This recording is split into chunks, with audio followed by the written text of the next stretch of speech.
My name is Mary Olushoga from the AWP network, and you're watching AFKInsider.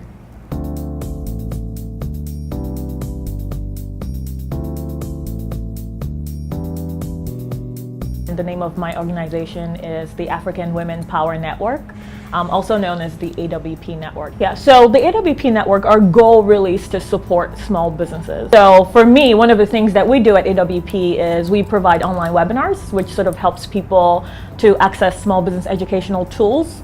We provide interviews, which helps people to be inspired by stories of people who had nothing and made something out of nothing. So really telling those stories. So that's been very exciting in terms of what we're doing at AWP Network, and I'm optimistic that we have, a lot more years to go and things to accomplish. Why African women and girls? I think for me, there's a proverb that says, if you help one African woman, you help a whole village, or even any woman anywhere in the world. Because a woman, she looks back at her family, she helps everybody else, versus a guy who just says, this is me and my success. And it's interesting because we, at AWP Network, we held a photography contest not long ago.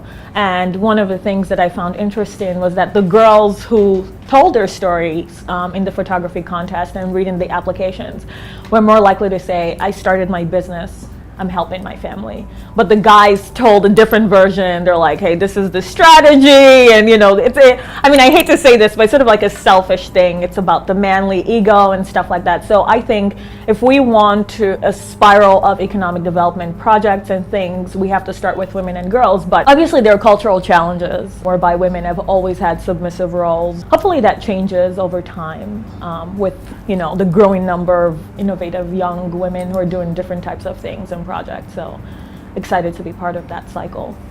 Oh boy, I don't want to toot my own horn. Lots of exciting feedback. I wish I brought some stuff. I know in some of my written interviews I've talked about the feedback I've gotten, but the most recent one was with the photography project. That's our most recent project, and a young man won. He was second place winner, and he had received some monetary prize, so he got some money.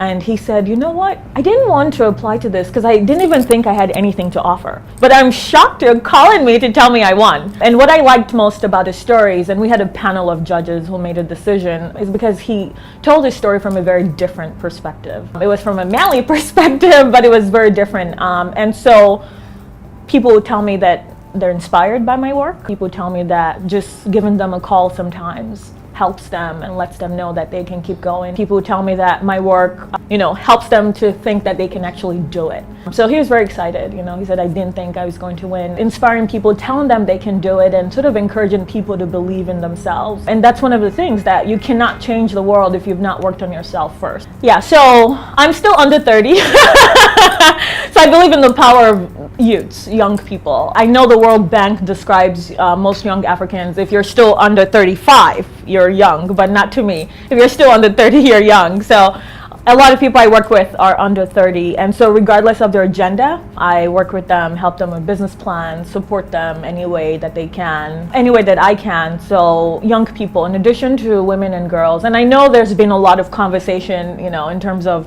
when people say, well, if you are a women's organization, you should just be a women's organization, and women are not young people, and young people are not women. People always try to sort of categorize things, but I think that if we're going to support the voices of women, we also have to support the voices of young people, because they're one of the most vulnerable in our society and in most African societies. So for me, young people face a lot of challenges, whether it's unemployment. They're the ones who need to be inspired, because if you can inspire a young person at a young age, you can change their future.